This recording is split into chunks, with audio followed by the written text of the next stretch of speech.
Bagian 9. Ketika Alamanda tersadar keesokan harinya, yang pertama kali ia ingat adalah Kliwon, dan tiba-tiba ia merasa bahwa segalanya sudah berakhir baginya dan bagi kekasihnya.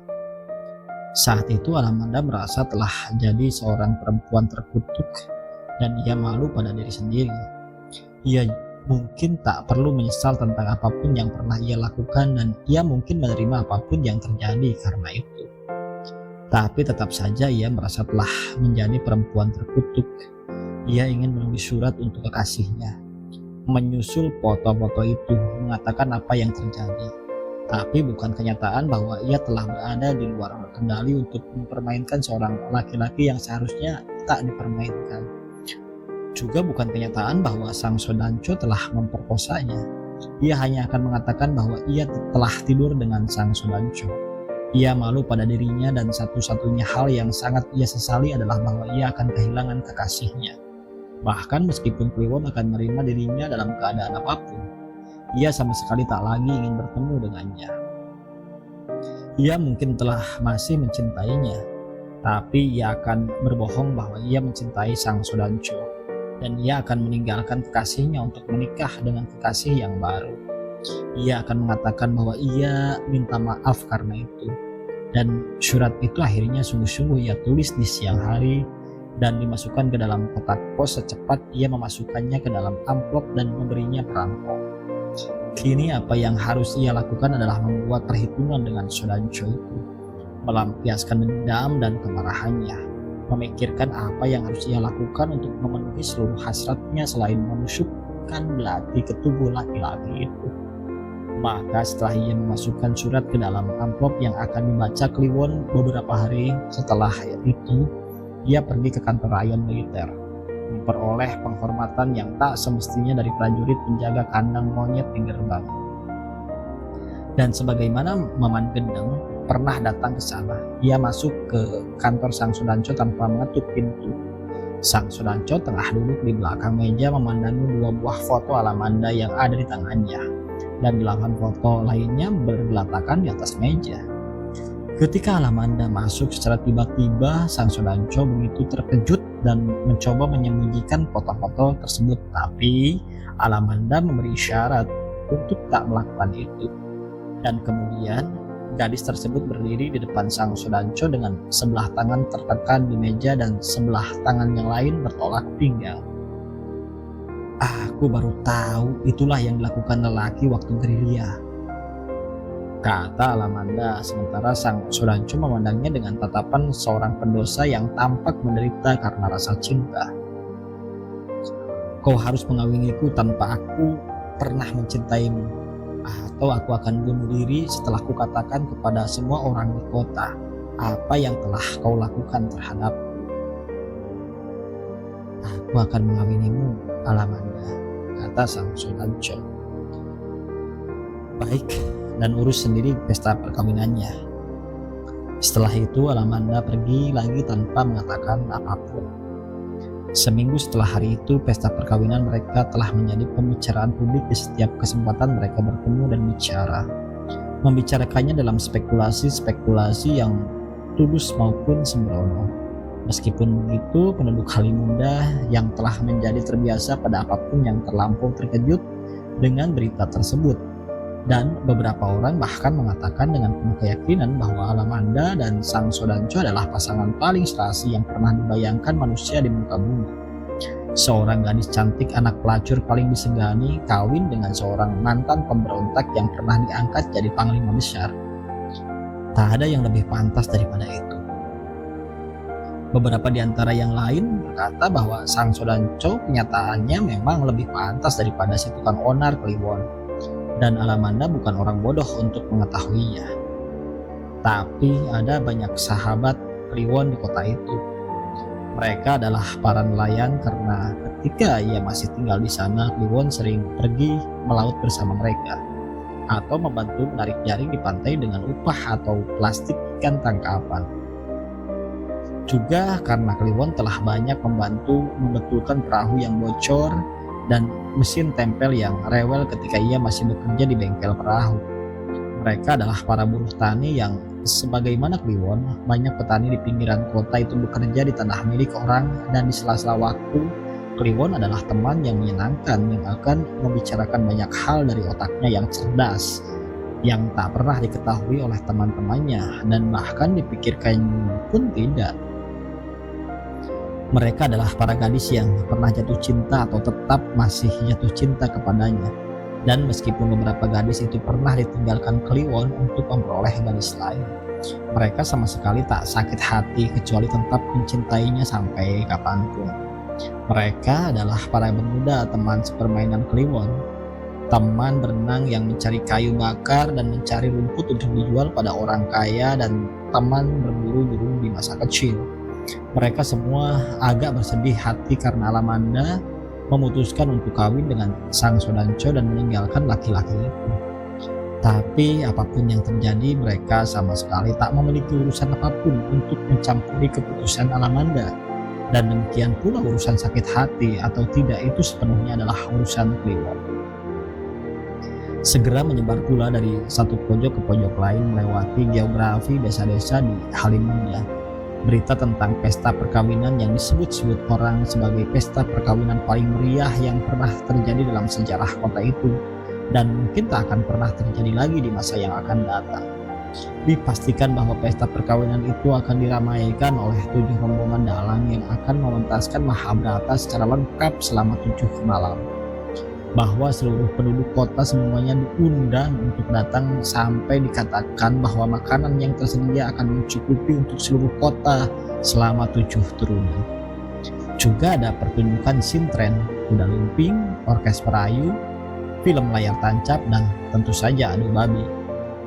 Akhirnya berita tersebut juga didengar oleh Kliwon selain menerima surat yang dikirim oleh Alamanda.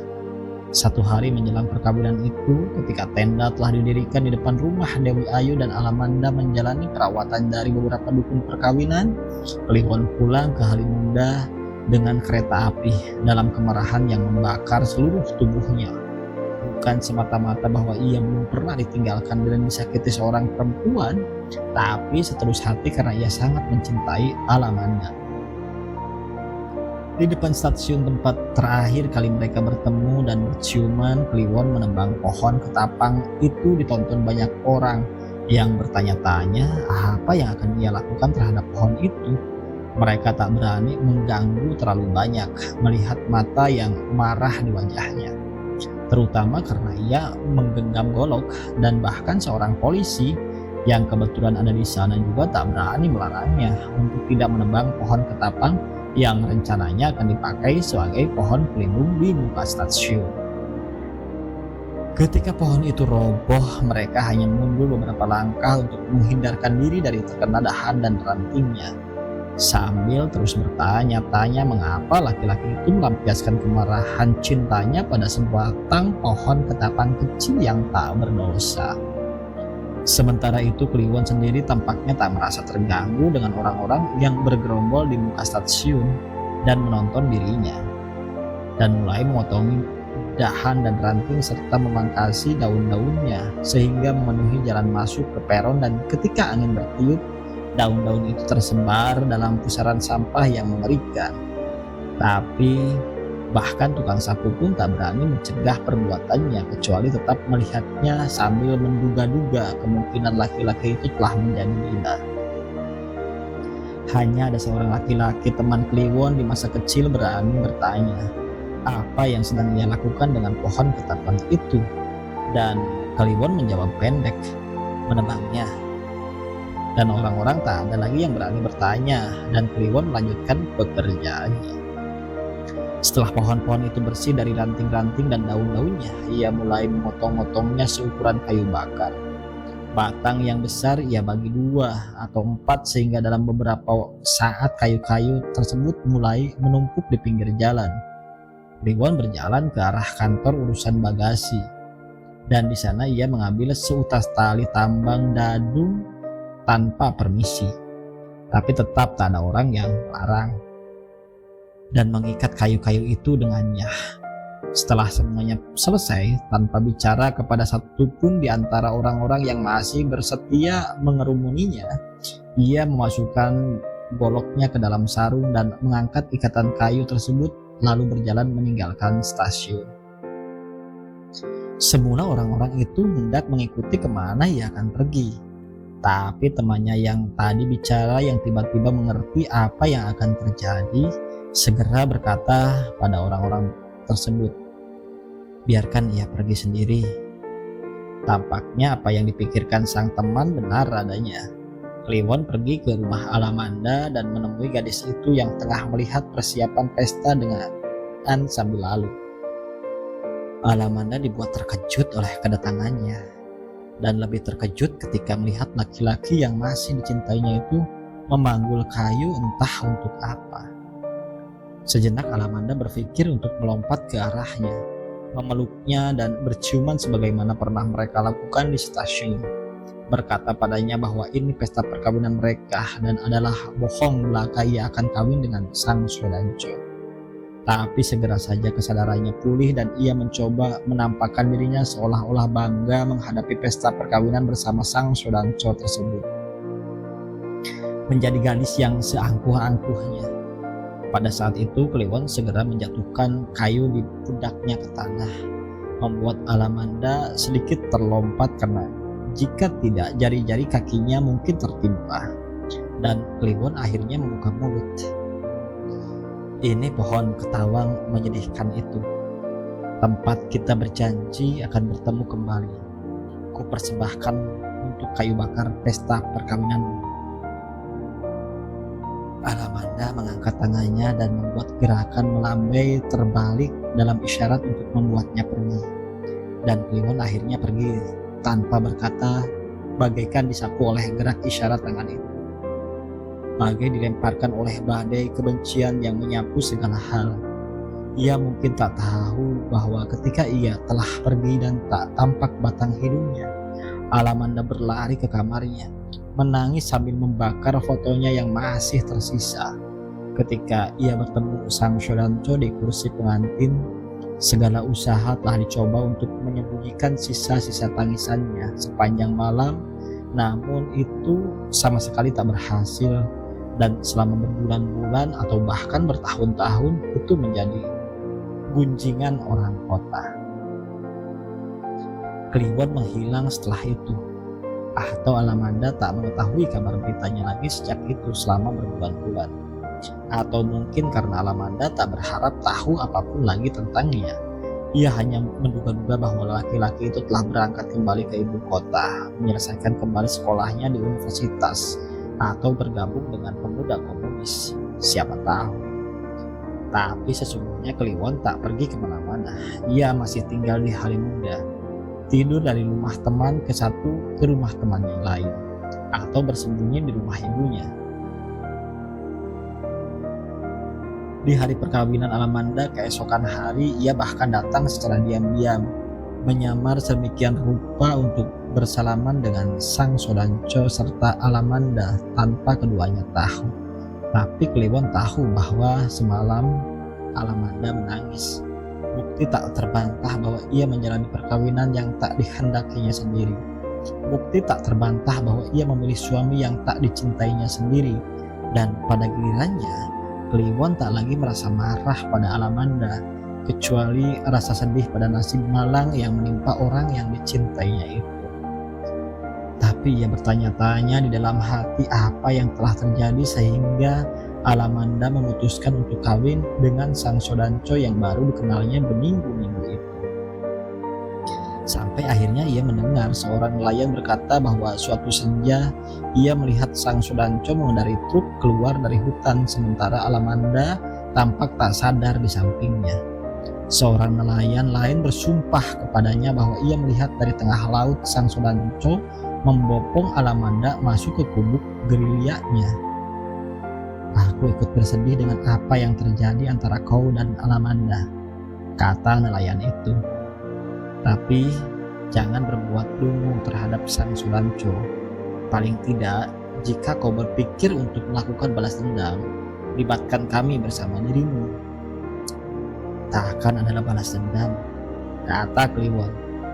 Ia terbiasa memenangkan semua perang. Sementara Kliwon kembali ke laut bersama teman-temannya sebagaimana dulu ia pernah melakukannya. Alamanda melalui komedi malam pertamanya yang penuh ketegangan. Ia telah membius Sang Sodanco dengan obat tidur sehingga laki-laki itu langsung jatuh di kasur pengantin yang berwarna kuning kemilau dengan wangi bunga-bungaan segar dalam lengkuran yang teratur. Dan menderita karena lelah.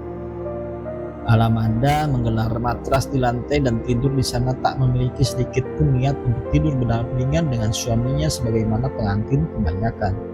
Tapi di luar yang diduganya, Sang Sodanco terbangun pada dini hari dan dengan serta-merta terkejut mendapati dirinya melewatkan malam pengantin begitu saja. Lebih terkejut lagi mendapati pengantin perempuan tergeletak di lantai beralaskan matras tipis dan sambil mengutuki dirinya sendiri atas pandangan tak termaafkan itu, Sang Sodanco segera turun dan mengangkat tubuh istrinya, menidurkannya di atas tempat tidur. Saat itu Alamanda terbangun dan melihat Sang Sodanco tersenyum sambil berkata betapa konyolnya mereka melewatkan malam pengantin tanpa berbuat apapun. Dan saat Sang Sodanco menanggalkan seluruh pakaiannya sendiri sehingga kini ia telanjang bulat di depan istrinya, Alamanda berbalik membelakanginya sambil berkata, "Bagaimana jika aku mendongeng sebelum kita bercinta?" Sang Sodanco tertawa sambil berkata bahwa itu tampaknya usul yang menarik. Lalu ia naik ke atas tempat tidur berbaring di belakang Alamanda sambil memeluk tubuh istrinya yang masih berpakaian lengkap, menciumi rambutnya sambil berkata lagi, "Mulailah mendongeng, aku telah begitu ingin bercinta." Maka Alamanda mulai mendongeng tentang apa saja yang bisa ia ceritakan. Sebisa mungkin sebuah cinta yang tak pernah ada ujungnya, yang melingkar-lingkar hanya agar tak pernah ada waktu bagi mereka untuk bercinta. Tak pernah bercinta bahkan sampai mereka mati atau sampai akhir dunia. Sementara Alamanda terus mendongeng, Sang Sodanco menjelajahi seluruh tubuh Alamanda dengan kedua tangannya dan tak sabar menanti akhir cerita yang bahkan tak sampai di mana. Ia mulai meraba-raba kancing gaun malam yang dikenakan Alamanda dan satu persatu dibukanya. Saat itu Alamanda mencoba bertahan dengan merapatkan tubuhnya menekuk. Tapi dengan kekuatan tangannya Sang Sodanco berhasil membuatnya telentang kembali dan bahkan membalikannya dengan sangat mudah. Kini laki-laki telanjang itu berguling ke atas tubuh istrinya. Alamanda mendorong Sang Sodanco hingga ia terguling ke samping. Lalu ia berkata pada suaminya, "Dengar Sodanco, kita akan bercinta setelah dongengku selesai." Sang Sodanco menatap jengkel ke arahnya, mencium bau permusuhan dalam permainan itu, dan ia berkata bahwa ia bisa mendengar dongeng sambil bercinta. "Kita sudah berjanji, Sodanco," kata Alamanda lagi, "bahwa kau bisa mengawini aku, tapi aku tak akan bercinta denganmu." Hal itu membuat Sang Sodanco marah dan ia menjadi tak peduli lagi terhadap apapun. Lalu dengan kasar ia menarik paksa gaun malam yang dikenakan sang pengantin perempuan hingga robek. Alamanda menjerit kecil namun Sang Sodanco segera membukanya sambil terus menanggalkan pakaian yang melekat di tubuh istrinya. Terakhir ia menarik roknya sementara Alamanda tampaknya tak lagi melakukan perlawanan berarti. Namun kini setelah Sang Sodanco merasa telah menanggalkan seluruhnya, ia memandang selangkangan istrinya dengan wajah terkejut. "Brengsek, apa yang kau lakukan dengan selangkanganmu?" tanyanya demi melihat celana dalam terbuat dari logam dengan kunci gembok yang tampaknya tak memiliki lubang anak kunci untuk membukanya. Alamanda berkata dalam satu ketenangan misterius, "Pakaian anti teror, Sodanco. Kupesan langsung pada seorang pandai besi dan seorang dukun. Hanya bisa dibuka dengan mantra yang hanya aku yang bisa. Tak akan kubuka untukmu, meskipun langit telah runtuh." Malam itu Sang Sodanco mencoba untuk memecahkan kunci gembok tersebut dengan berbagai alat. mencoba mendongkelnya dengan obeng, dipukul dengan palu dan kapak, dan bahkan dengan tembakan pistol yang nyaris membuat Alamanda semaput karena takut. Namun semuanya gagal membuka kunci pengikat celana dalam logam tersebut. Dan akhirnya ia hanya bisa menggauli istrinya antara nafsu birahi dan kemarahan tanpa bisa menyetubuhinya. Di pagi hari ia mengiris sedikit ujung jarinya dan melelehkan darahnya di atas spray hanya sekedar sebagai tanda terhormat sepasang pengantin baru yang perlu diperlihatkan kepada para tukang cuci.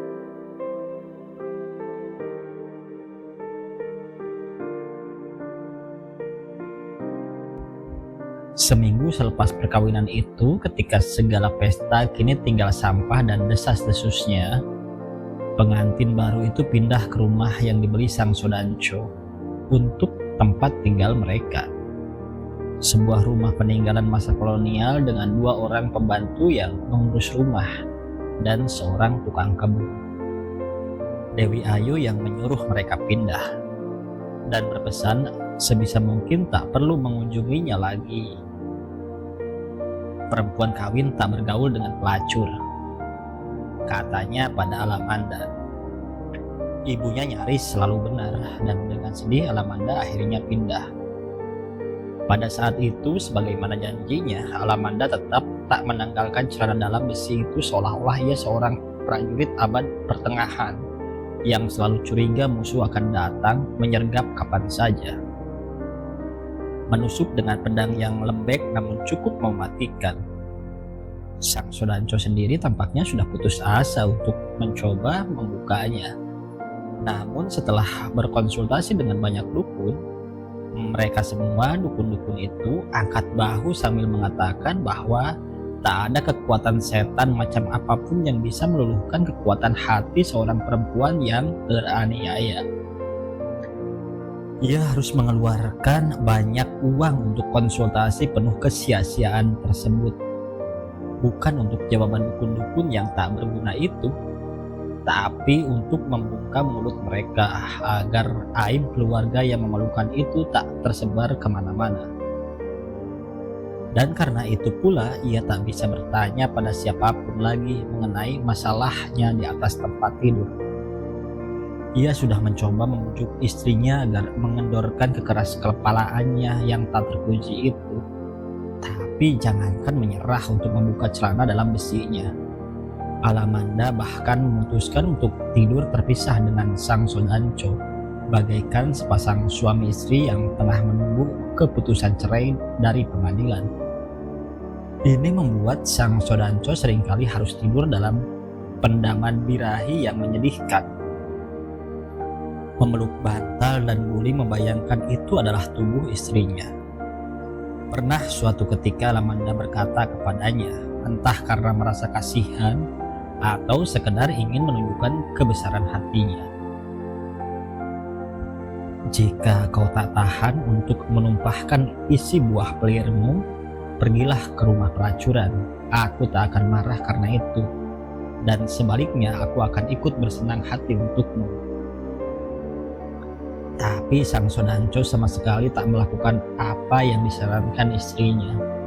Bukan karena ia merasa yakin bisa mengendalikan nafsunya, juga bukan karena ia tak tertarik dengan perempuan-perempuan pelacur, tapi karena ia ingin memperlihatkan kesetiaannya yang demikian dalam dan cintanya yang tanpa pamrih terhadap istrinya.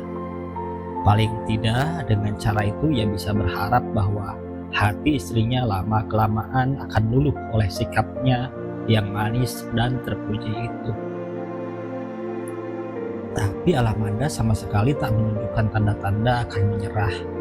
Hanya membuka celana dalam besinya sejenak saja di dalam kamar mandi yang terkunci untuk kencing dan membersihkan vaginanya. Selebihnya ia tetap memasangnya rapat dengan mantra rahasia aman tersembunyi di dalam mulutnya.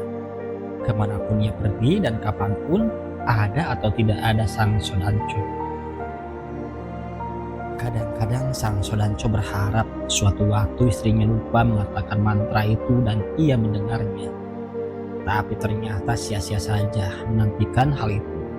karena bahkan dalam tidur pun ia tak pernah memimpikannya.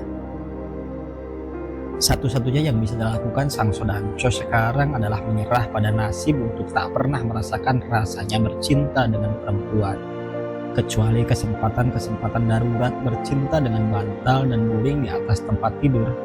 Sementara di lain waktu, ketika ia tak tahan dengan segala permainan gila tersebut, ia akan lari tergopoh-gopoh masuk kamar mandi dan membuang isi buah pelirnya ke dalam lubang kakus. Di waktu-waktu itu ia mencoba mencari kesibukan dengan mengurusi kembali bisnis penyelundupan yang telah ia lakukan bersama Bendo sejak bertahun-tahun lampau. Kini mereka bahkan memiliki kapal penangkap ikan besar. Usaha mereka yang legal, ia juga kembali pada hobi lamanya mengembangbiakan ajak-ajak menjadi anjing-anjing rumahan. 1 tahun telah berlalu ketika anjing-anjing itu sudah cukup berguna bagi para petani untuk mengusir babi-babi pengganggu. 1 tahun pula telah berlalu tanpa pernah bercinta bagi pasangan pengantin itu, hingga desas-desus mulai dibisikkan orang-orang. Mereka berani bersumpah dengan penuh keyakinan bahwa Sang Sodanco dan Alamanda belum pernah tidur bersama sekalipun, karena terbukti 1 tahun telah berlalu dan Alamanda tak menampakkan kehamilan. Beberapa anak kecil bahkan mulai berspekulasi bahwa Sang Sodanco jika tidak impoten, mungkin ia mandul. Dan beberapa di antara mereka bahkan berani bersumpah Sang Sodanco dikebiri oleh Jepang di masa perang yang lalu. Cerita miring itu mulai menyebar dari mulut anak-anak ke telinga anak-anak lain, dan dengan cepat terdengar pula oleh orang-orang dewasa, mempercayainya dan menyebarkannya lagi. Tak ada yang berani berspekulasi lain, misalnya mengatakan bahwa perkawinan mereka prematur dan sama sekali tak dilandasi oleh cinta. Sebab di luar masalah tempat tidur yang tak seorang pun tahu, keduanya selalu tampak berserasi di muka umum, selayaknya sepasang suami istri yang saling mencintai. Mereka sering terlihat berjalan-jalan sore sambil bergandengan tangan menonton bioskop di Sabtu malam, mendatangi undangan-undangan pesta, dan orang tak akan salah paham melihat keharmonisan keluarga semacam itu. Alamanda tampak selalu ceria dan Sang Sodanco begitu memanjakannya. Maka satu-satunya alasan mengapa 1 tahun berlalu dan Alamanda belum menampakkan kehamilan hanyalah kemungkinan satu atau dua-duanya mandul. Sayang sekali, padahal perkawinan mereka tampak begitu sempurna, kata seorang akhirnya. Satu-satunya orang yang belakangan mendengar desas-desus tersebut dan tak merasa terganggu adalah justru Alamanda sendiri, seolah mengabaikan hal tersebut atau menganggap desas-desus semacam itu sebagai sebuah hiburan yang menyenangkan. Ia banyak melewati hari-hari luangnya di luar acara mendampingi Sang Sodanco dengan membaca buku-buku roman. Buku-buku tersebutlah yang tampaknya banyak mengajarkan Alamanda bagaimana caranya bersandiwara di muka umum sebagai sepasang suami istri yang bahagia. Tak hanya untuk kepentingan citra suaminya, namun juga kepentingan citra dirinya sendiri. Karena bagaimanapun ia tak mau orang lain tahu bahwa ia kawin dengan orang yang tidak ia cintai. Ia tak ingin orang lain menganggapnya sebagai perempuan malang yang menyedihkan. Rupanya Sang Sodanco merupakan telinga terakhir yang mendengar pergunjingan tak enak mengenai dirinya tersebut, yang berawal dari mulut anak-anak kecil usil mengatakan tentang impotensi dan kemungkinan pengebirian. Itu membuat tak ada anak-anak yang berniat bermain perang-perangan, karena asumsi salah bahwa seorang prajurit mungkin dikebiri. Betapa kacaunya Sang Sodanco demi mendengar hal itu akhirnya. Bergejolak dalam rasa malu dan kemarahan dicampur dengan ketidakberdayaan di luar urusan tempat tidur dengan istrinya, ia mengakui bahwa perkawinannya sangat membahagiakan sejauh Alamanda bisa menempatkan diri menjadi istri yang mesra sebagaimana seharusnya. Tak peduli apakah ia bersandiwara atau tidak. Tapi bagaimanapun, tak selamanya ia bisa membuang bakal-bakal bayi mereka ke lubang toilet, dan ia sungguh-sungguh mulai menyadari betapa 1 tahun telah berlalu dan ia belum berhasil membobol pelindung besi sialan itu. Akhirnya suatu malam setelah berbulan-bulan tak pernah tidur di ranjang yang sama, Sang Sodanco masuk ke kamar tempat biasanya Alamanda tidur dan menemukan istrinya tengah mengenakan pakaian tidur. Sang Sodanco menutup pintu dan menguncinya, lalu menghampiri Alamanda yang menatapnya dengan penuh kecurigaan sambil meraba selangkangannya, memastikan bahwa pelindung besinya masih terpasang dengan baik.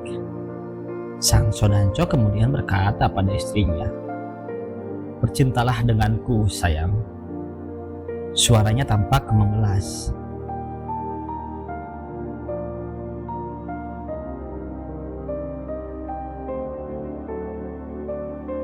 Alamanda menggeleng dan membelakanginya untuk bersiap naik ke atas tempat tidur. Sang Sodanco tiba-tiba menangkap tubuhnya dari belakang, menarik pakaian tidur istrinya begitu kuat hingga sobek terkoyak dan menanggalkannya. Sebelum Alamanda melakukan reaksi apapun, Sang Sodanco telah mendorongnya ke atas tempat tidur, membuatnya tersungkur dan telentang di atas kasur. Ketika ia melihat suaminya, Sang Sodanco telah menelanjangi dirinya sendiri dan segera melompat ke atas tubuhnya. Alamanda mencoba melawan, menolak tubuh suaminya dengan cara mendorongnya sekuat tenaga.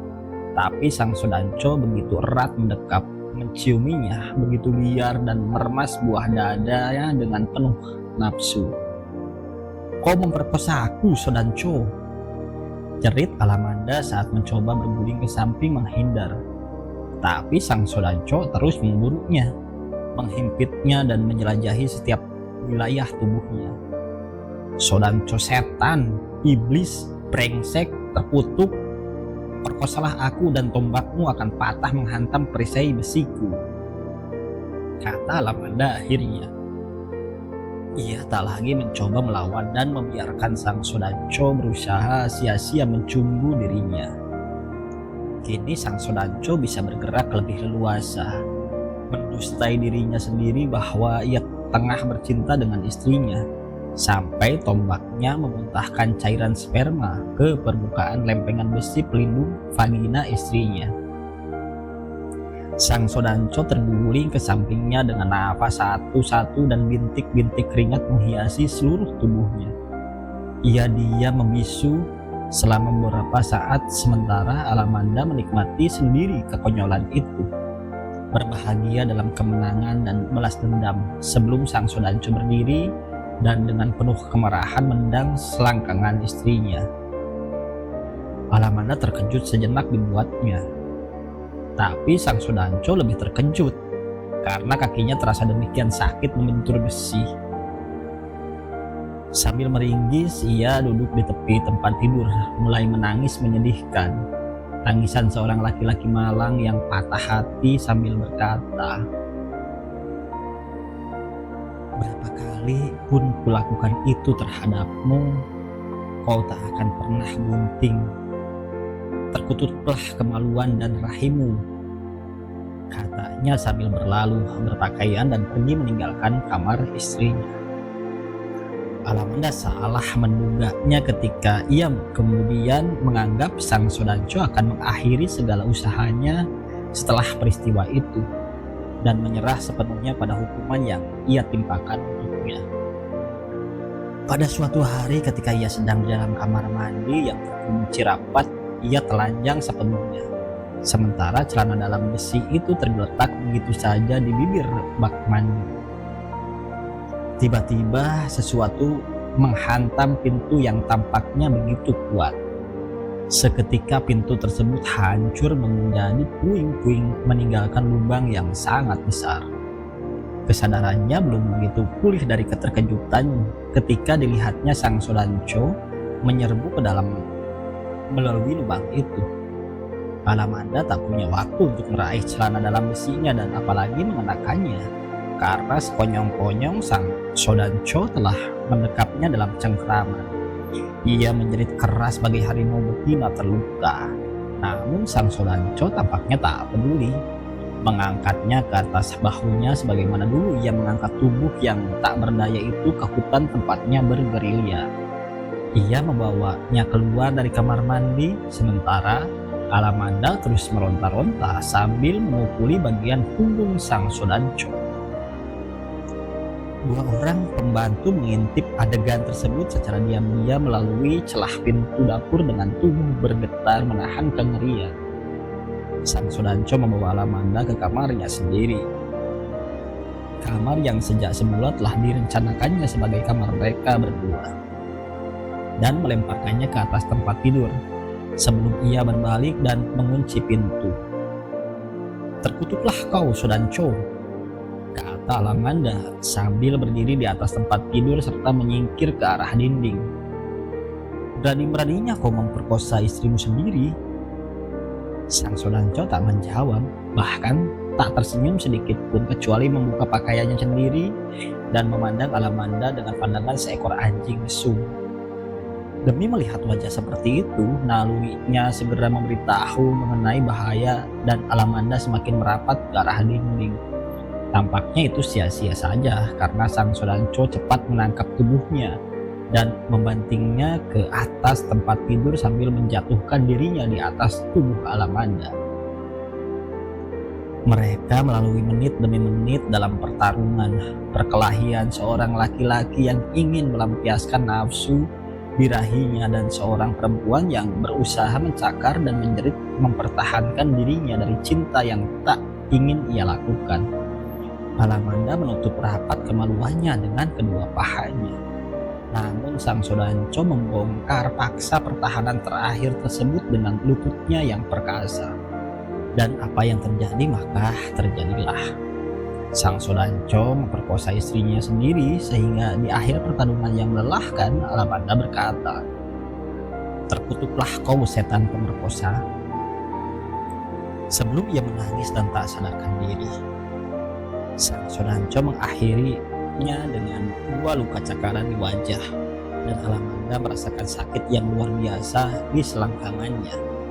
Ia tak tahu berapa lama terbius karena guncangan seperti itu. Namun ketika ia bangun dan tersadar, ia menemukan dirinya masih terlentang telanjang di atas tempat tidur. Kedua tangan dan kedua kakinya terikat ke empat sudut tempat tidur. Alamanda mencoba bangun dan menarik tali pengikat. Namun rupanya ikatan itu begitu kencang, sehingga apa yang terjadi hanya membuat pergelangan tangan maupun kakinya terasa sakit. "Setan pemerkosa, apa yang kau lakukan?" tanyanya dalam kemarahan ketika ia melihat sang Sodanco masih berdiri di samping tempat tidur dengan pakaian telah lengkap ia kenakan kembali. "Dengar, jika kau hanya butuh lubang untuk kemaluanmu, semua sapi dan kambing punya lubang." Untuk pertama kali sejak ia diculik dari kamar mandi, sang Sodanco tersenyum dan kemudian berkata, "Kini aku bisa menyetubuhimu kapanpun aku mau." Mendengar itu, Alamanda menjerit keras, memaki dan menyemburkan sumpah serapah sambil mencoba memberontak terhadap tali-tali pengikat tubuhnya. Semua usaha-usahanya sia-sia belaka dan sang Sodanco segera meninggalkan dirinya. Pada hari itu juga sang Sodanco memanggil seorang tukang untuk memperbaiki pintu kamar mandi yang hancur dan melemparkan celana dalam besi Alamanda ke dalam sumur. Ia mengancam dua pembantunya dengan sorot mata yang seolah mengatakan jangan mengatakan apapun yang telah mereka lihat pada orang lain. Sementara Alamanda mulai lemas tak berdaya setelah berusaha keras melepaskan diri dan menangis tanpa henti dengan suara memilukan. Selain itu, bagaikan sepasang pengantin baru yang sesungguhnya, sang Sodanco selalu kembali ke kamarnya, tempat Alamanda disekap.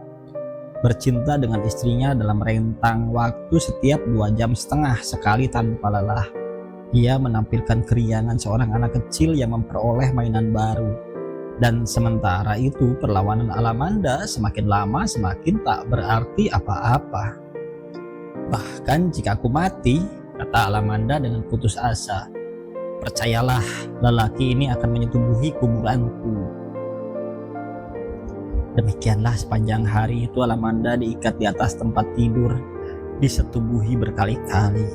Lalu ketika sore datang, sang Sodanco datang membawa ember berisi air hangat dan kain basah, dan ia melap tubuh istrinya sedemikian penuh kasih sayang, serta begitu berhati-hati seolah tengah menyentuh keramik mahal yang mudah pecah. Setelah itu ia menyetubuhinya lagi dan memandikannya lagi, dan begitulah beberapa kali.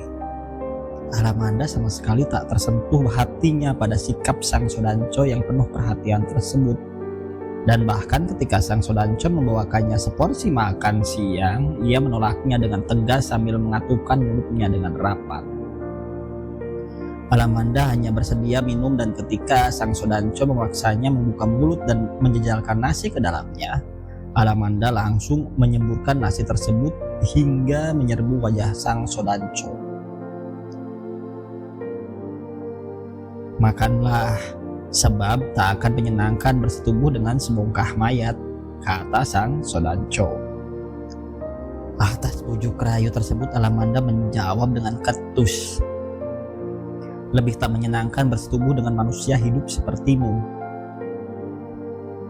Ini gila, pikir sang Sodanco yang dengan sabar terus membujuknya. Alamanda tetap bersikeras untuk tidak makan kecuali ia dilepaskan dari ikatan dan celana dalam besi itu dikembalikan kepadanya. Tapi sang Sodanco tak mau memenuhi permintaan tersebut. Sang Sodanco berkata pada diri sendiri bahwa pada akhirnya kekuatan Alamanda akan ada batasnya. Mencoba menghibur diri. Paling jauh ia hanya bisa bertahan 1 malam, hingga esok pagi ia akan bersedia diberi makan setelah diserang rasa sakit lilitan lambungnya yang tanpa kompromi.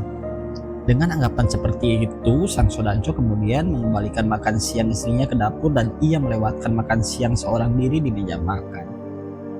Ketika senja datang, ia menghabiskan waktu duduk di beranda menikmati angin malam yang mulai berembus dan burung-burung perkutut hadiah perkawinan. Mereka melompat-lompat di dalam kandangnya yang menggantung di langit-langit beranda. Ia juga menikmati lampu-lampu yang mulai menyala dan rokok kretek yang diisapnya penuh kenikmatan. Mengenang satu hari yang penuh kemenangan tersebut.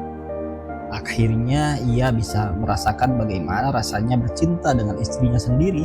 Karena meskipun kenyataannya ia pernah memperkosa Alamanda sebelum ini, waktu itu Alamanda belum menjadi istrinya. Senja-senja seperti itu biasanya ia duduk berdua dengan Alamanda di teras depan tersebut. Orang-orang sudah banyak yang tahu kebiasaan mereka, sehingga ketika ada orang lewat dan menyapa "Selamat petang, Sodanco," mereka bertanya, "Kemana Nyonya?" Sang Sodanco membalas mengatakan "Selamat petang," dan menjawab bahwa istrinya sedang tak enak badan dan tengah berbaring di atas tempat tidur. Hal itu membuatnya teringat kembali pada Alamanda, sehingga ketika rokok kretek yang ia isap hanya menyisakan sedikit saja ujung yang tak terbakar, ia pergi menemui istrinya itu setelah membuang puntung rokok ke halaman. Ia menemukan Alamanda masih sebagaimana sepanjang hari itu, terikat telentang, telanjang, namun sekarang ia tampaknya telah tertidur. Apakah sang Sodanco kemudian kembali berubah menjadi seorang suami yang baik, sebab saat itu ia segera menyelimuti tubuh istrinya untuk menangkal udara dingin dan nyamuk. Hanya Tuhan dan ia sendiri yang tahu. Sebab kemudian ternyata ia tak bisa melewatkan malam itu tanpa memperkosa istrinya lagi. 2 kali pada pukul 11.40 dan pukul 3 dini hari sebelum ayam pertama berkokok. Lalu pagi akhirnya datang dan sang Sodanco muncul kembali di kamar tempat istrinya masih terkapar di balik selimut dengan tali pengikat masih terentang ke sudut-sudut tempat tidur. Ia membawa sarapan pagi berupa nasi goreng dengan telur mata sapi dan irisan-irisan tomat dan 11 susu coklat. Alamanda sudah bangun dan menatap sendu ke arahnya, campur aduk antara mual dan kebencian. "Mari kusuapi kau," kata sang Sodanco dengan keramahan yang tak dibuat-buat. Sungguh-sungguh tulus dengan senyum seorang suami kepada istrinya. Bercinta selalu membuat orang lapar. Alamanda membalas senyumnya bukan senyum yang mempesona itu, tapi lebih menyerupai cibiran penuh ejekan. Ia memandang sang Sodanco seolah memandang wujud iblis yang telah menjelma. Iblis yang sejak masa kecil seringkali ia bayangkan seperti apa wujudnya. Dan kini ia rasanya bisa melihat itu di wajah suaminya. Tanpa tanduk, tanpa taring, dan tanpa mata yang merah kecuali karena kurang tidur. Tapi yakin itulah iblis. Pergilah ke neraka dengan sarapan pagi terkutukmu itu, kata Alamanda. Ayolah sayang, kau bisa mati tanpa makan, kata sang Sodanco. Itu lebih bagus. Dan memang begitulah kejadiannya. Alamanda jatuh demam di sore hari dengan wajah pucat pasi dan suhu meninggi dan tubuh menggigil.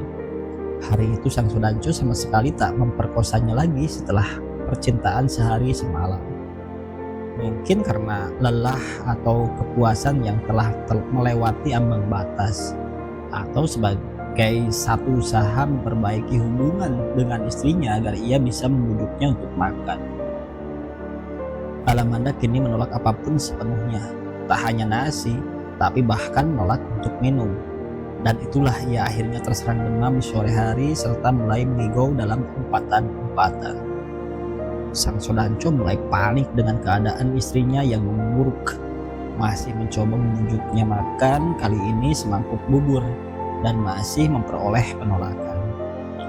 Lebih dari itu, tubuh Alamanda yang menggigil itu mulai bergetar hebat seolah ia tengah sekarat.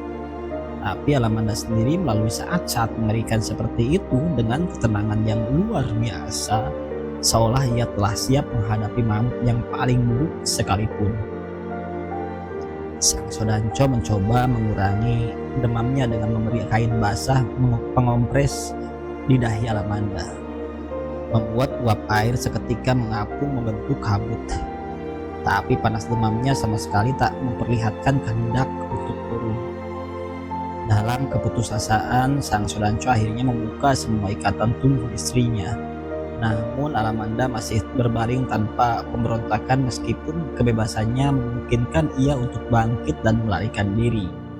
Ia tak memberontak pula ketika suaminya memasangkan pakaian ke tubuhnya dan lalu membuangnya pergi.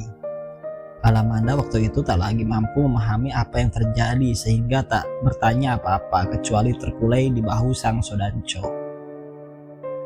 Tapi laki-laki itu segera memberitahunya meskipun ia tak mendengar apapun.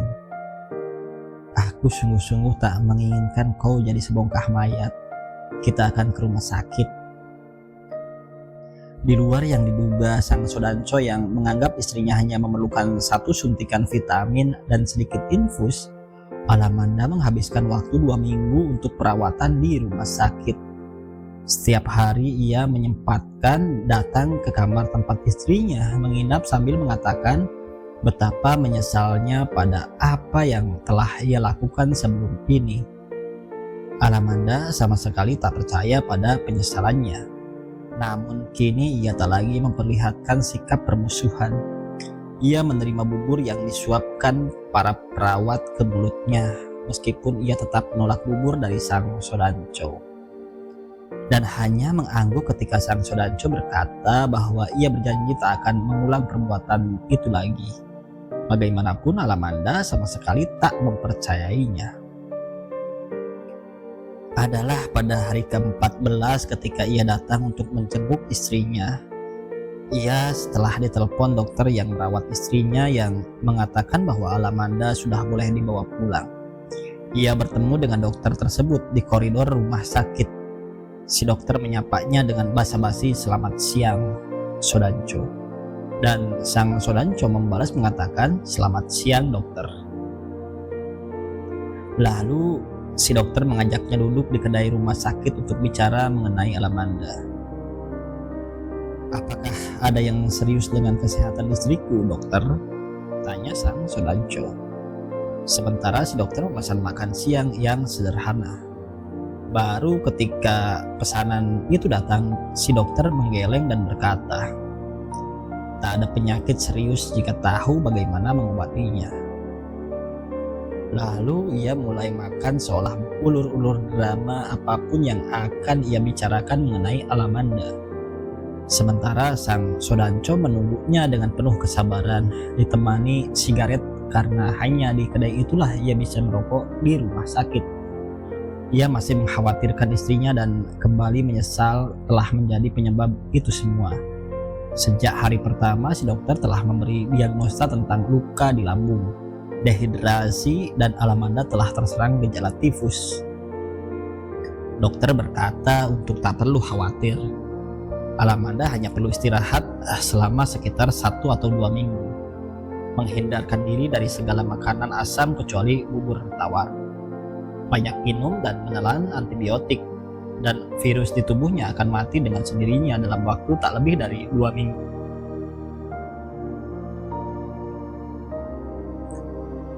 Meskipun si dokter mengatakan bahwa tak ada yang perlu dikhawatirkan, sang Sodanco tetap merasa khawatir karena ia tak akan sanggup ditinggal mati Alamanda, meskipun ia tahu Alamanda tak pernah dan tak mungkin tak akan pernah mencintainya. Jika aku katakan kabar gembira ini, apakah kau akan membayar makan siangku, Sodanco? Tanya si dokter selepas menyelesaikan makan siangnya. Katakan saja, dokter, apa yang terjadi dengan istriku? Aku telah berpengalaman melakukan diagnosa ini dan aku bersumpah kau akan segera punya anak, Sodanco. Istrimu hamil. Ia terdiam sejenak. Masalahnya, siapa yang membuatnya hamil? Ia tak mengatakan itu, tentu saja. Berapa bulan? Tanya sang Sodanco, dan ia sama sekali tak terlihat gembira kecuali wajah pucat palsi dan tangan yang menggigil di atas meja.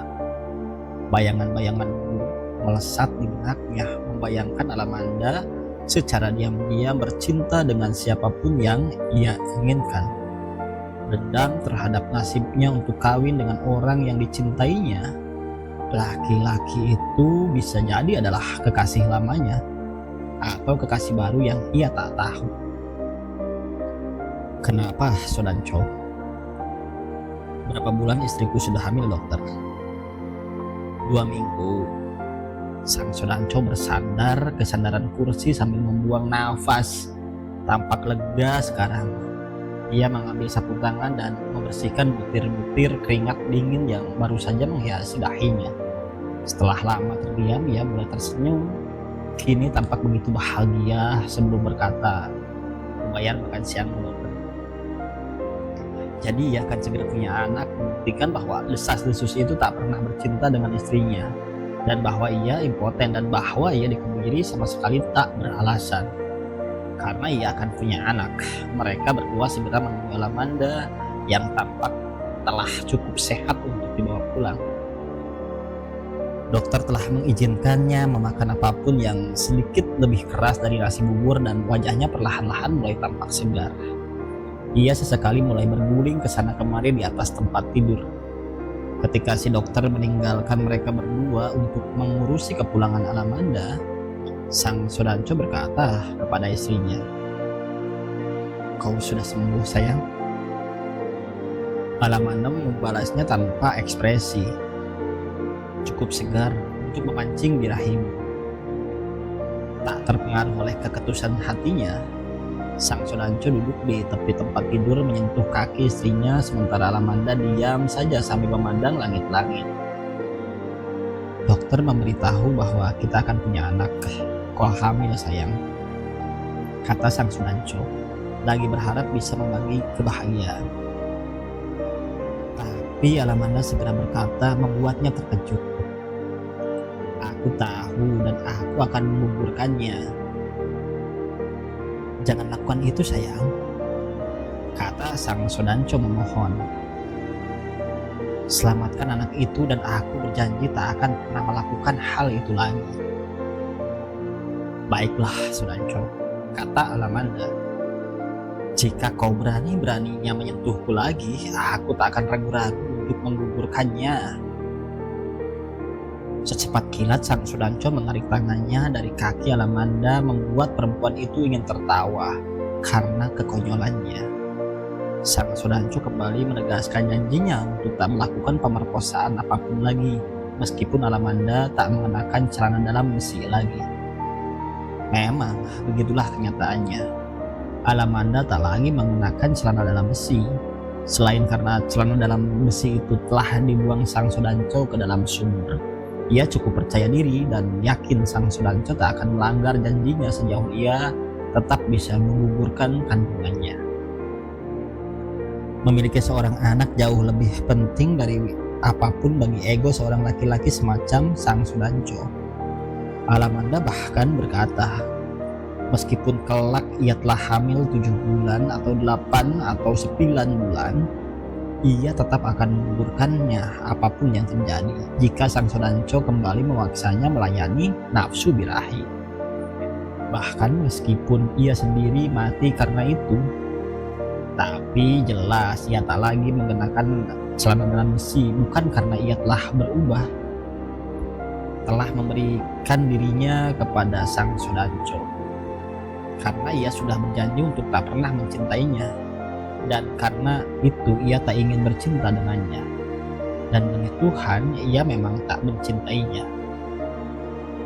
Kepulangannya ke rumah disambut gembira beberapa sahabat dan kerabat mereka. Secepat berita gembira bahwa Alamanda hamil tersebar ke seluruh pelosok kota, dan sang Sudanco mengadakan pesta syukuran kecil untuk itu. Orang-orang di kota membicarakannya dari kedai ke kedai, seolah mereka menantikan lahirnya seorang putra mahkota. Dan banyak di antara mereka membicarakannya dalam nada gembira kecuali Kliwon dan beberapa sahabat pelayannya. Bahkan dengan ketus Kliwon berkata, "Ia seorang pelacur."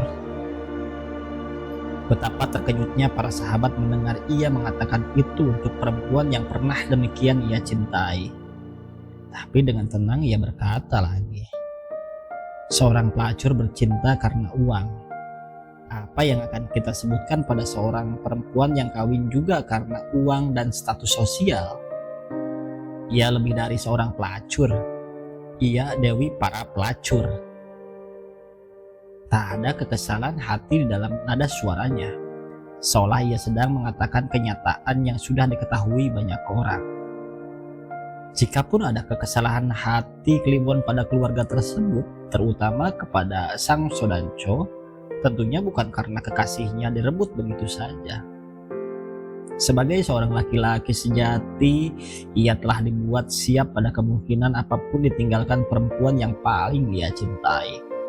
Apa yang membuatnya kesal belakangan ini terhadap sang Sudanco adalah kapal penangkap ikannya yang 2 buah itu. Bagaimanapun, kedua kapal itu telah membuat wajah pantai Halimunda berubah. Keduanya kini terapung-apung di lautnya, dengan kesibukan menurunkan ikan-ikan yang diperolehnya. Para pekerjanya hilir mudik di atas geladak, dan para tukang yang angkut ikan-ikan tangkapannya ke pelelangan.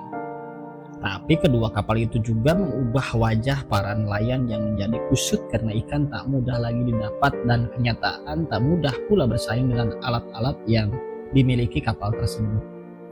Jikapun ikan mereka diperoleh, harga ikan telah jatuh oleh melimpahnya ikan di pelelangan yang berasal dari kapal. Itu adalah waktu ketika Kliwon atas instruksi Partai Komunis memutuskan untuk mendirikan serikat nelayan dan mulai menjelaskan kepada para sahabatnya mengenai apa yang terjadi dengan kapal-kapal dan perahu tersebut. Tak hanya sekedar persaingan yang tak sehat, tapi mereka telah sungguh-sungguh merampok ikan-ikan kita. Banyak sahabatnya berharap bisa melakukan perlawanan dengan cara membakar kapal-kapal itu. Tapi Kamrad Kliwon, begitu kemudian ia dipanggil, mencoba menenangkan mereka, berkata bahwa ia tak ada yang lebih buruk dari sebuah tindakan anarkis. Dan sebaliknya ia berkata pada mereka Beri aku waktu untuk bicara dengan Sang Sudanco, pemilik kapal-kapal itu. Kamran Kliwon memilih waktu ketika berita tentang kehamilan Alamanda telah menjadi rahasia umum orang di kota itu. Ia berharap Sang Sudanco dalam keadaan yang cukup senang hatinya untuk diajak bernegosiasi mengenai urusan para nelayan tersebut. Ia bertemu pada suatu siang di kantor rayon militer, sengaja tak datang ke rumahnya karena ia sama sekali tak berharap bertemu dengan Alamanda, kecuali mengacaukan kebahagiaan mereka menyambut anak pertama. "Selamat siang, Sudanco," kata Kamran Kliwon begitu berjumpa dan mereka bersalaman. Sang Sudanco menyuguhkan secangkir kopi untuknya. Dan memang benarlah bahwa Sang Sudanco tampak begitu bahagia sehingga keramahannya begitu tampak jelas. "Selamat siang, Kamrad. Kudengar kau sekarang memimpin serikat nelayan." Dan desas-desus mengatakan bahwa nelayan-nelayan itu mengeluhkan kapal-kapalku. "Ya, begitulah, Sudanco." Dan Kamran Kliwon akhirnya menceritakan keluhan para nelayan itu mengenai ikan yang berkurang dan harga yang jatuh. Sang Sudanco bercerita mengenai kemajuan zaman, bahwa penggunaan kapal sebagai sesuatu yang tak terelakkan. Hanya dengan kapal para nelayan tak dirongrong oleh penyakit rematik di hari tua. Hanya dengan kapal para istri nelayan bisa memastikan bahwa suaminya tak akan lenyap di telan badai. Hanya dengan kapal ikan bisa ditangkap lebih banyak untuk memenuhi kebutuhan orang, tak sebatas yang dibutuhkan oleh orang-orang halim muda. Selama bertahun-tahun, Sudanco, kami menangkap ikan sebanyak yang kami butuhkan hari itu, dan sedikit sisa untuk tabungan di masa badai yang besar. Bertahun-tahun kami hidup dengan cara seperti itu. Tak pernah menjadi sungguh-sungguh kaya, sebagaimana kami juga tak pernah menjadi sungguh-sungguh miskin. Tapi kini kau sedang mencoba melemparkan nelayan-nelayan itu ke dalam kemiskinan yang tanpa ampun. Ikan-ikan yang biasa mereka tangkap telah kau rampok dengan kapal-kapal itu, dan kalaupun mereka memperoleh ikan, tak ada lagi harganya di pelelangan kecuali menjadi ikan asin untuk dimakan sendiri. Tentunya kalian lupa melemparkan kepala sapi sehingga Ratu Kidul, penguasa laut, enggan membagi ikan untuk kalian lagi, kata Sang Sudanco sambil tertawa kecil, meminum kopinya dan mengisap rokok kreteknya. "Itu benar, Sudanco, karena kami tak lagi punya uang untuk membeli seekor sapi. Jangan biarkan orang-orang miskin ini menjadi marah. Orang lapar yang marah tak akan ada yang sanggup menghadapinya." "Kau mengancamku, Kamran?" kata Sang Sudanco sambil tertawa lagi. "Baiklah, aku akan membiayai pesta laut melemparkan kepala sapi untuk ratu yang pelit itu sebagai syukuran anak pertamaku. Tapi soal nelayan-nelayan itu, aku hanya punya satu jalan keluar. Aku akan menambah satu kapal lagi dan terbuka bagi kalian para nelayan untuk bergabung di atasnya, dengan upah dan jaminan tak ada rematik serta ancaman badai. Bagaimana, Kamran?" "Sebaiknya kau berbuat bijaksana, Sudanco," kata Kamran Kliwon. Ia segera meninggalkan Sang Sudanco yang tampaknya hanya berbicara berputar-putar, tak memperlihatkan minat untuk menyingkirkan kapal-kapalnya sama sekali. Kapal penangkap ikan baru itu sungguh-sungguh datang pada bulan ke-7 kehamilan Alamanda. Tapi tak satupun nelayan yang berniat mengikuti upacara membuang kepala sapi yang dilakukan segelintir orang-orang Sang Sudanco. Kamran Kliwon bahkan mulai menjadi berang dan berkata pada Sang Sudanco bahwa ia tak lagi bisa menjamin kapal-kapal itu aman dari kemarahan para nelayan. Tapi dengan tenang Sang Sudanco berkata bahwa tak sebaiknya mereka bertindak gegabah. Sang Sudanco tampaknya tak begitu peduli dengan urusan-urusan tersebut, karena kemudian ia tak mau ditemui siapapun kecuali tinggal di rumah menanti kelahiran anak pertamanya. Itu akan menjadi anak kebanggaannya masa depannya yang kelak jika ia sudah lahir, ia akan meluangkan waktu-waktu sore untuk berjalan bersamanya. Ia akan mengantarnya pergi ke sekolah jika ia sudah sedikit besar, memberikan apapun yang ia inginkan. Karena itu ia sesungguhnya tak tahu menahu tentang pemogokan buruh kapal-kapal penangkap ikannya yang sebagian besar adalah nelayan-nelayan kampung sepanjang pesisir.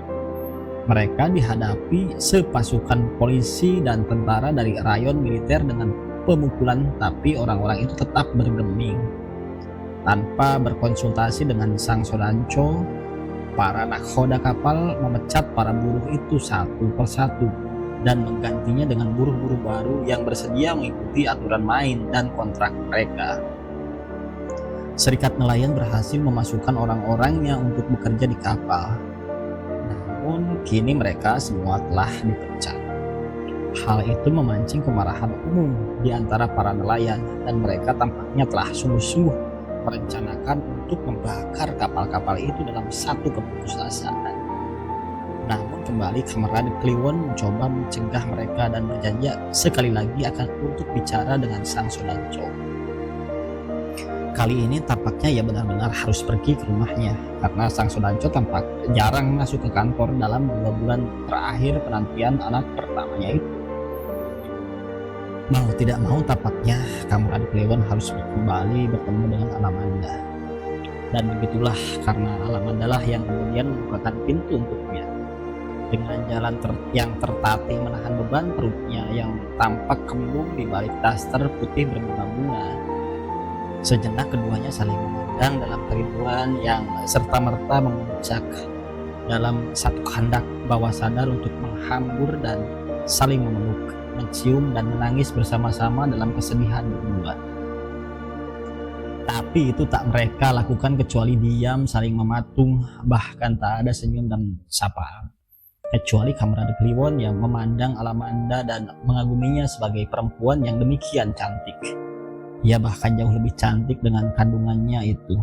Seolah ia tengah berhadapan dengan sosok cantik Putri Duyung yang menjadi dongeng mitologis para nelayan. Atau Ratu Laut Selatan yang tak terkira mempesona itu. Namun ia sedikit terkejut ketika ia melihat kandungan Alamanda, seolah ia bisa melihat anak yang meringkuk di dalamnya. Ini membuat Alamanda menjadi tak enak hati, berpikir bahwa laki-laki itu tengah membayangkan bahwa seharusnya anak di dalam kandungannya adalah anaknya. Alamanda ingin sekali meminta maaf atas semua ini, berkata bahwa ia mungkin masih mencintainya. Tapi nasib buruk telah membuat mereka terpisah. Mungkin suatu ketika jika aku telah menjadi janda, kau bisa mengawiniku. Tapi apa yang dipikirkan Kamerad Kliwon bukanlah hal itu, karena kemudian ia berkata pendek pada Alamanda, "Perutmu seperti panci kosong. Apa maksudmu?" Tanya Alamanda merasa tersinggung dan seketika keinginannya untuk mengatakan semua yang ia pikirkan menjadi lenyap. Tak ada anak laki-laki maupun anak perempuan di dalamnya. Sepenuhnya hanya angin dan angin seperti panci kosong. Alamanda sungguh-sungguh kesal dengan komentarnya. Menganggapnya sebagai satu hinaan dari seorang laki-laki yang patah hati dan menyadari semakin lama ia berdiri di depannya, ia hanya akan mendengar lebih banyak kata-kata yang menyakitkan. Lalu tanpa berkata apa-apa lagi, ia membalikkan badan dan nyaris saja bertabrakan dengan sang Sodanco yang muncul di ambang pintu dan juga dibuat terkejut oleh apa yang dikatakan oleh Kamerad Kliwon.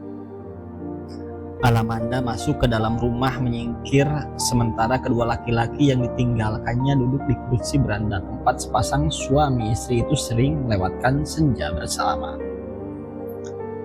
Berbeda dengan Alamanda, sang Sodanco menanggapi serius apa yang didengarkannya dari mulut Kamerad Kliwon dan menjadi khawatir dibuatnya, sehingga ia bertanya pada laki-laki itu apa yang ia maksud dengan panci kosong. Sebagaimana sudah dikatakan pada Alamanda, Kamerad Kliwon mengatakan apa yang telah ia katakan itu. Seperti panci kosong, tak ada anak laki-laki maupun anak perempuan di dalam rahim Alamanda, kecuali angin dan angin. Itu tak mungkin. Dokter sudah memastikan bahwa istriku hamil dan kau lihat sendiri perutnya, kata Sang Sodanco dengan sedikit kekhawatiran. Aku sudah lihat perutnya, kata Kamran Kliwon. Mungkin itu hanya sekedar gumaman seorang lelaki yang cemburu.